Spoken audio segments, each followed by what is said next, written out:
If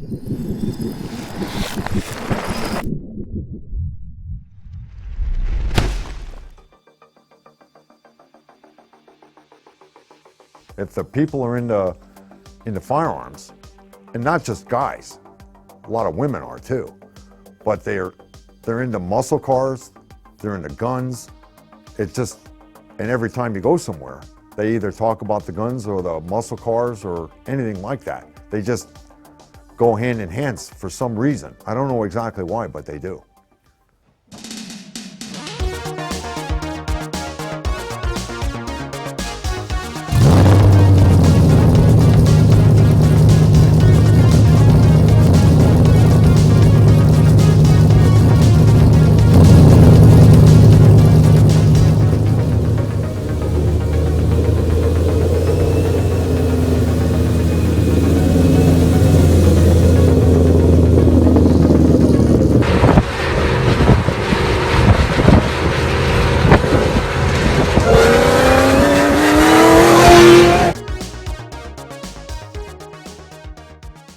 Right around the mid-70s. Yeah, 77, 78, somewhere in there. What were you doing with them back then? Customizing back then in Pennsylvania. All kinds of guns, or? Yeah, rifles, pistols, revolvers, contenders, XP 100s, the whole bit. Early 80s, mid 80s, right in there. But then collecting the muscle cars, probably around 87, 88. Somewhere right in there. I started real small, then I got the 95 Celine, some of the Hertz cars, the 66 Hertz cars, and just started growing it from there. Of course, some of the firearms that we came out with, we tie into the muscle cars. To a portion of it, it helps. But since a lot of the people out there are into what I call classic cars or firearms, they can tie themselves together. Yeah, the Premier 2, the first gun we came out with.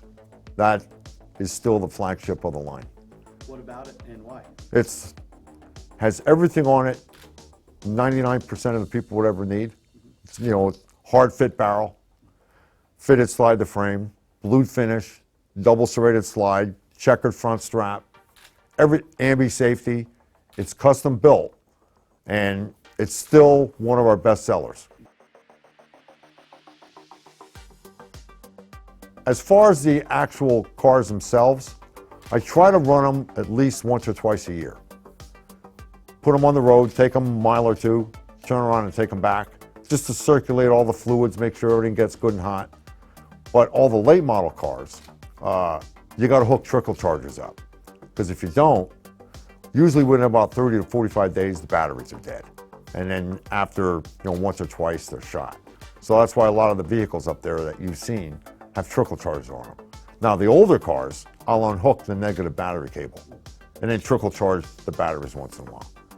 And now with the technology in the batteries, on the early cars, you can get what they call glass filled. They don't have battery acid in them anymore. And they look original, which is a big help when you go to take them to shows.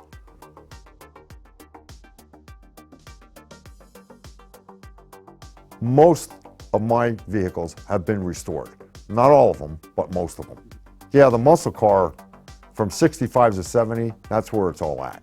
As far as the old cars go, they're very collectible, and there's a lot more buyers than there are cars. GT350, the R model. I'm thinking they'll probably be out late this year, early next year.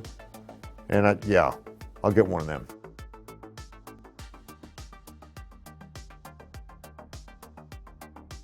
The machining techniques right now are a lot better than they were back then, but we still build them like it's 1930 or 40.